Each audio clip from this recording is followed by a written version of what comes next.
So, Jonathan Lemire, you have a new piece reporting in The Atlantic, and it's a piece you co-wrote. It's entitled, "The White House is Delighted with Events in Los Angeles." You write in part this: "Indeed, officials at the White House told us they are satisfied with the way the LA confrontation has unfolded. They believe that it highlights their focus on immigration and law and order and places Democrats on the wrong side of both."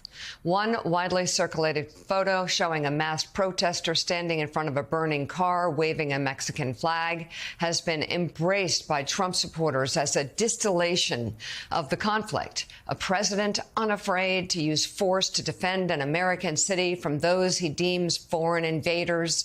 "We couldn't have scripted this better," said a senior White House aide, granted anonymity to discuss internal conversations. "It's like the 2024 elections never ended. Trump is strong while Democrats are weak and defending the indefensible." A lot of concern that Democrats are being played here in a big way, even the media to an extent. What more can you tell us about your reporting, Jonathan? So, Mika, certainly the White House, as you just read, very pleased with how this is going so far. They think these are some of the president's strongest issues and that he looks like a commander-in-chief in charge situation. Democrats in 2024 certainly recognized, and throughout much of the Biden years, that immigration was a vulnerability for them. I will say, though, that Democrats in the last day or two have been happy to stop talking about immigration as much and more about the president's use of the National Guard. They feel like that's much safer political terrain for them, that a lot of Americans are upset with the idea of the military, the Marines, even on the streets of an American city. And certainly there are some Republicans, the piece also notes, that we've spoken to who worry the president might be on the verge of overreaching here, playing too much with the military. You know, he is certainly in 2020 was talked out of deploying the National Guard as much as he would have wanted. They did some, but not as much as he would have liked. He, of course, as we have talked about yesterday, even in 2020 asked his military leaders if it would be okay to shoot protesters in the legs. He was told absolutely not. You can't do that. This time around, I mean, he certainly hasn't invoked the Insurrection Act yet, but we heard from him again yesterday saying he's thinking about it.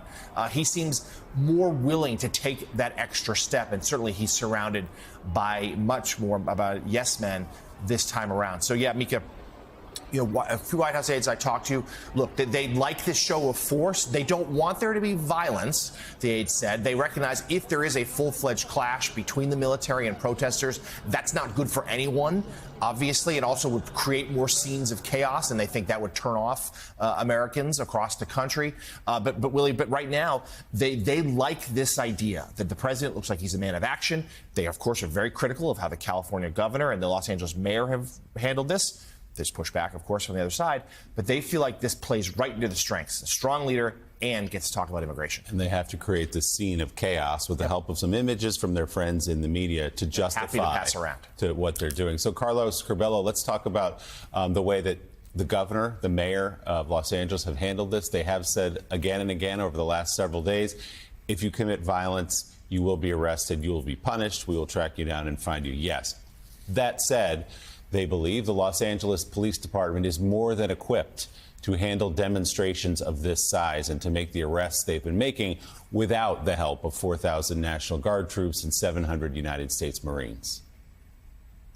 Yeah, Willie, I think this is really Gavin Newsom's moment, right? And I think he has handled it with sobriety. I think he's trying to control the narrative. It's very difficult when you're competing with some of the images that keep getting replayed on the news. And a lot of this is newsworthy. I mean, when people are assaulting federal government agents, that is a big deal, and that should be covered, and every network has covered it. Now, of course, there's some exaggerations in terms of how widespread this is, how violent it is, and that's what Gavin Newsom and Karen Bass are having to contend with. But I really do think what Newsom is trying to do here is to win the middle of the country. And I think it makes a lot of sense to de-emphasize the immigration issue. Immigration is still not a good issue for Democrats. The majority of the American people don't trust the Democratic Party on the immigration issue. So to shift to the excessive use of force does make a lot of sense to me.